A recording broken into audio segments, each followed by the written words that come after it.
Hey guys, Dave Blanco from Blanco HQ sitting here with somebody I haven't had the pleasure of introducing you to yet, but today's the day to do it. It's a special occasion. This is my father, the CEO and president of Blanco Cigars, Cesar Blanco. We're sitting here today in the office, even though it's Saturday. We don't usually do that, and we're making this video because we're celebrating of sorts. It's a celebration today of an end of an era that was tyrannical and horrible in the history of the Cuban country. And hopefully this is a day to symbolically remember the good days before Fidel Castro and now the days to come after. I wanted my father to talk to you a little bit about how our family got to be here. I'm first generation born here in the United States. He was born in Cuba. And we're celebrating a little bit, I think appropriately, not smoking a Blanco cigar. Today it's a Monte Cristo #1 that I brought all the way back from Cuba with me when I visited there last in 2000. I think this might have been from 99 when I went first in 99. So it's either 17 or 18 years old, somewhere around that age. But I wanted my father to tell you a little bit about the family history. Coming from him, he lived it, not me. Dad? Okay, thank you. I am also smoking the same, although to tell you the truth, I would rather be smoking my own. But I think it's appropriate that we should have a cigar from Cuba to celebrate the downfall of an era. Downfall of an era.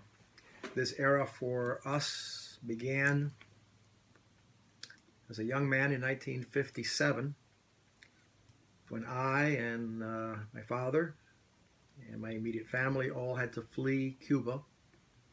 Ended up in exile during the Batista regime because we were part of that revolution fighting for Cuba to be free.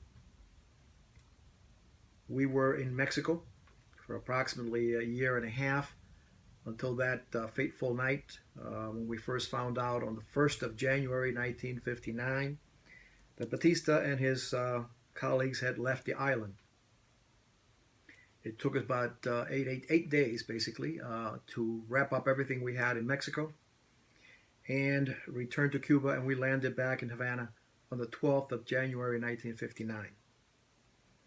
There, my father reincorporated himself into his legal profession as well as became a member of the revolutionary government.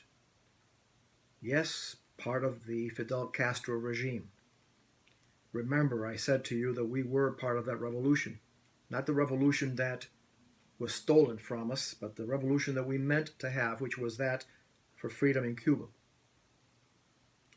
It was about a year and a half later that we, of course, suddenly went from being revolutionaries to somehow counter-revolutionaries in an instant by simply making it known that we were in opposition to becoming part of the Soviet Union. It was at that time again that my father and I had to leave. And we find ourselves here today after much toil and after having taken my father's life, because he died here while I was in Baghdad doing my job for this country. I am happy that this day has come. I am sad that it came without him present. But nonetheless, I hope that you will all join us in taking a pause and remembering the many Cubans who didn't make it to today, who died in useless wars in Africa and trying to bring communism to other countries in spite of their own will because they were, after all, recruited. And the many Cubans, who knows how many, who died in the seas trying to get to this country, trying to reach freedom. To them and to those who still remain in Cuba, not free, we toast to you for the day that you will too be free. And over our shoulder, I know there's a little reflection on the painting, but that's a picture of our family's farm. There's some people in it too.